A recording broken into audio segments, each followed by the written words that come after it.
Let's talk about the TikTok Awards. I'm officially back online. I was away from my wedding whilst the TikTok Awards were happening. So I wasn't really aware of what was going on because I was posting but not really engaging with anything. I wasn't scrolling my feed or whatever until somebody kept commenting on my videos and then also DMing me, kind of harassing me, being like, why aren't you talking about the TikTok Awards? I was like, why should I? I wasn't there until I found out what happened. And I've since blocked them because the way that they spoke to me was quite mean. That's what Zach told me to do. He said block them because you don't need that energy on your wedding week, which I didn't. Anyway, that's besides the point. I'm going to start off by saying I fully stand and fully believe in everything that was shared by all of the people that experienced what they experienced at the awards show. It was absolutely deplorable. I do not condone any of that behavior in any way, shape, or form. Duh. This has actually started a broader conversation about the Australian media, which I feel like we have every couple of years, to be honest. I had an experience where I went to Glamour on the Grid and I went up to the media wall because there was a line. Everyone was supposed to go through the line, through the media wall, into the event. I went, not a single, it was crickets. It was cricket. The thing is, there was other beauty creators there as well. Someone came before me, somebody came after me, and only one photographer took a photo. And I know that photographer personally as well. Like, not personally, but we've met a couple of times through events or whatever. And I was like, oh, thank you.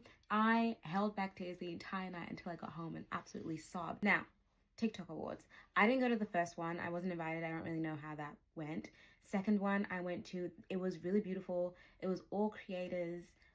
They did have like kind of like a roaming live interview going on. I can't remember if there was a media wall or not. I probably avoided it because of imposter syndrome. Third year I was nominated and I went, and it was at Horton Pavilion. I don't know if it was overwhelming because I was overwhelmed and stressed because I was like, I don't know if I won, and I was just so overwhelmed. There were so many people there. But as a nominee, and it sounded like this didn't happen, we were escorted group by group to the places that we were supposed to go to take photos, to answer questions from like different publications. None of the publications asked me any questions, even though like I walked through the same way that everybody else did, and not everybody, a couple people also didn't get questions from publications, and I definitely do think it was based on how they looked. I don't know. That's my perception, because there were certain people that were asked questions and certain people that weren't asked questions, even though everybody on that publication line knew that the people coming through were nominees. So they were probably just like, oh, we don't want to hear from you. The media wall itself wasn't a bad experience, and I think it's because as nominees we were escorted. It sounds like nominees weren't escorted this year. So many things have been said in terms of racism, prejudice, all of those things, and I wholeheartedly agree. And if you find yourself listening to the things that people are saying and what people are experiencing and you're getting offended, then I highly encourage you to take some time and look inwards first before you react outwards. I saw a TikTok statement. They said that the weather is the reason why everything happened the way that it did. I feel like perhaps it's a reason, it's not an excuse. Having a logistical failure because of weather is so fine, but when one people group is massively affected by that logistical failure, then it becomes a race issue. Then it becomes a discrimination issue. In my humble opinion, here are a couple of things that I think TikTok Australia could do better. Mind you, I haven't had that much interaction with TikTok Australia. I haven't been to the HQ. I was invited to the HQ in New York. Great experience.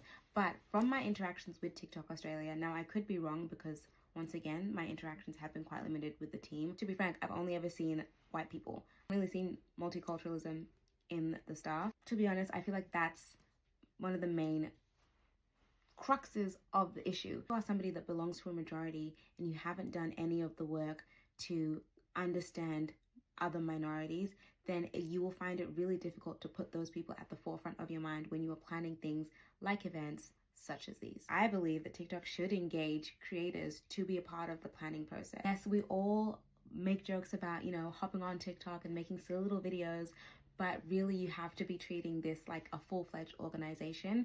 And if you don't have a diversity and inclusion specialist or like person that's in charge of that on your team already, if you do, I don't really feel like they're doing a great job. Get a new one. If you don't, I think you should hire one. The response for a lot of things in Australia is, if you don't like it, then leave, as opposed to, let's like change how we do things. Now the problem is that if you don't like it, then leave.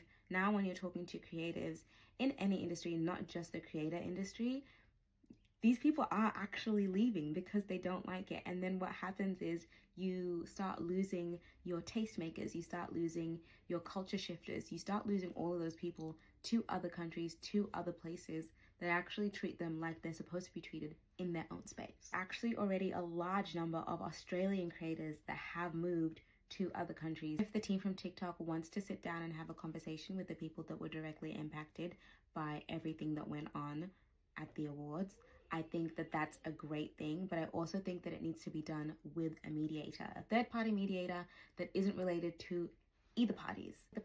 One of the problems is you've gotten so caught up in the event that you've actually forgotten about the people that you're throwing the event for. I think that the For You page needs to be reflected in the staff. Diversify the staff, diversify the people that are in those decision-making spaces. I genuinely think that that's the only way that you can actually see change, that you can actually make sure that you're catering to each and every single person there, because each and every single person that is attending these events matter. And I'll go as far as to say it's not just the events, it's top to bottom throughout the year as well.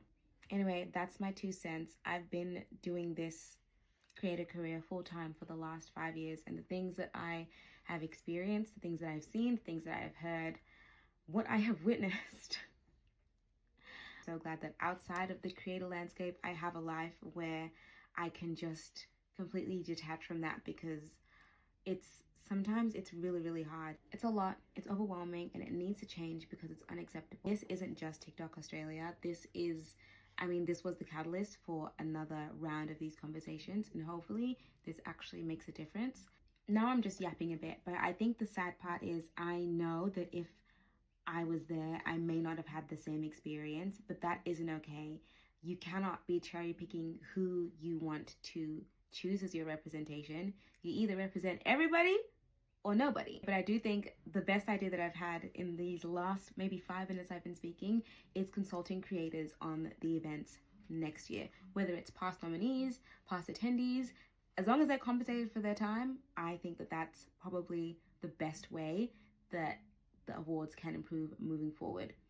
It would be an event created for us, by us, for creators, by creators. That's what I think.